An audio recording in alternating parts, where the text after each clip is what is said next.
ओम साईराम. श्रीकृष्णांनी गीतेमध्ये सांगितले आहे, अंते मती सागती. या जगातील कोणताही प्राणी असो, पशुपक्षी, प्रत्येकाला अंतिम समयाला जे ध्यान असते, जी स्मृती त्यांच्या चित्तात असते, तसेच पुढचे जन्म किंवा पुढची गती मिळते. म्हणूनच शक्य असेल तर जो प्राणी, जो मनुष्य आपले शेवटचे श्वास मोजत असेल, त्याच्यापर्यंत ईश्वराचे नामस्मरण पोचावे.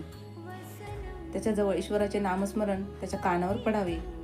त्याच्या स्मृतीमध्ये ईश्वर असावा, म्हणजेच त्याची पुढची गती चांगली असेल व शक्य झाले तर त्याला मोक्षही प्राप्त होईल.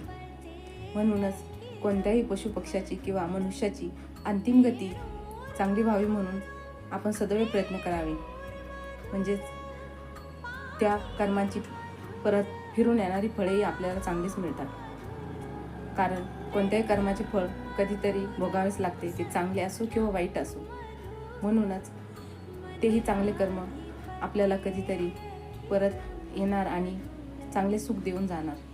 म्हणूनच शेवटचे श्वास मोजत असलेल्या कोणत्याही प्राण्याला किंवा पक्षाला किंवा मनुष्य प्राण्याला ईश्वराचे नामस्मरण ऐकवावे व त्याला चांगली गती प्रदान होईल असा प्रयत्न करावा. ओम साईराम.